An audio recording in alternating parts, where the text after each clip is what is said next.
Hi everybody, Movie Fiend here. Just wanted to make a quick video and ask a question. I've seen a lot of your videos regarding your DVD collections, your updates, and all the related stuff. And I was curious, how many of you go in for buying the cheap dollar DVDs? I've seen one or two mentioned, but I've never seen a lot of them in anybody's video. The reason I ask is today I went into the dollar store to pick up some paper goods and cleaning supplies and such, and they had a new batch of DVDs.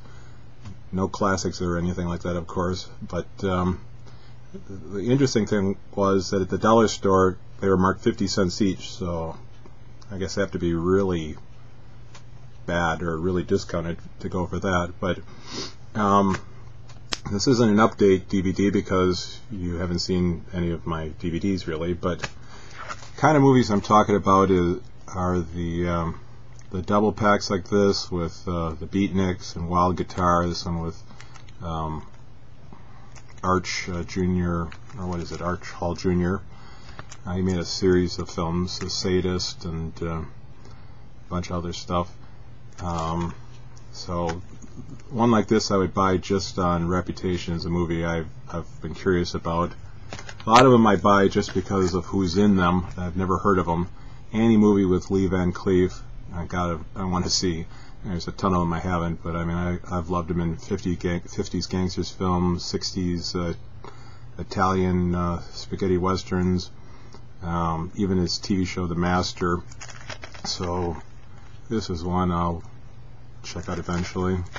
Another one I bought because of who's in it was Sword of Lancelot, because of Cornel Wilde.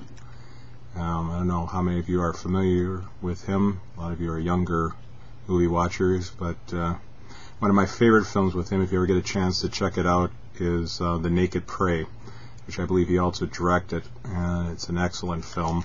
So this one I don't know anything about, but I'll give it a shot because I always enjoy his performances. This one I couldn't pass up. Anything with Leslie Nielsen when he was still a serious actor is usually really funny to watch today. Even though they're straight dramas or action or whatever, you always have Airplane in the back of your head. This one, he's a secret agent from what I can get from the back of this, and so I'm sure that will make for an interesting film. I don't remember this actor's name, but he was in the pilot episode of the original Star Trek. Gary, I'm blanking. This one I've heard about, never seen, with Dennis Hopper, Mad Dog Morgan. It's based on an Australian outlaw, from what I understand.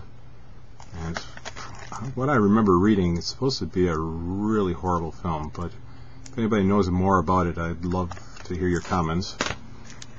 This is one I've wanted to see forever.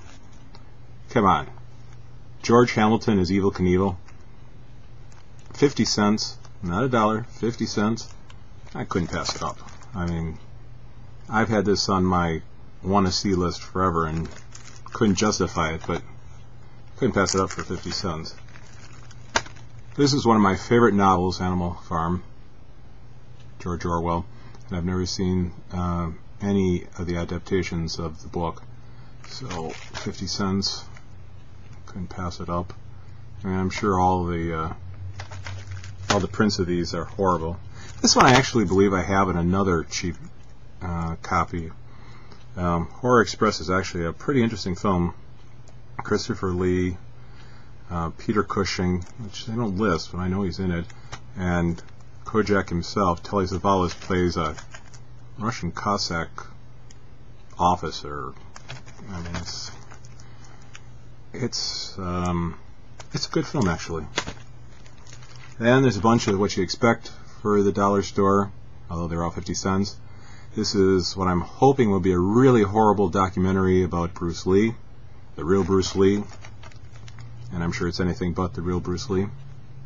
So if you know anything about any of these films, I'd like to hear it. And then I've got a couple of Sonny Chiba. This one, The Bodyguard, which I've never seen. Truthfully, I don't know if I've ever seen any of his films other than Kill Bill, but Here's a double feature.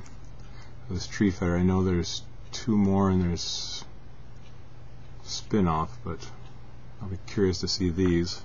And the last one is a comedy team I've wanted to watch for years, and I just never got around to it. I don't know why. Wheeler and Woolsey.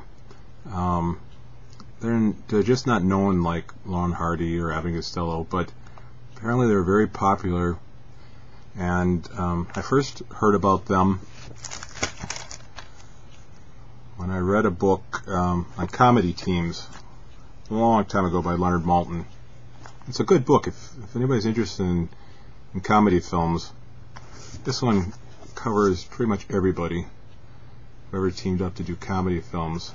The chapter on them was very interesting, and I've always wanted to watch their films. They're shown on Turner every so often, and I even taped one this last month, but I still haven't watched it. So when I spotted this, I thought, well, now I've got 2. I can have a double feature, the one I taped and this one. And I like the chapter on them so much that I even picked up this one. I actually think I got this for $1, but it might have been $2.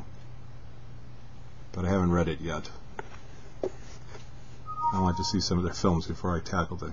Anyhow, if you've seen any of these films, or you've got opinions on any of these films, you tell me anything, or want to tell me about your own views on these cheapie DVDs, I would truly love to hear some feedback. So comment below, post a video, email me if you have to. But I'd really like to know what you think about buying these, or do you only go with the best of the best? Anyhow, stopped snowing here. It all melted. But tomorrow's another day. Have a good weekend, everybody. Peace.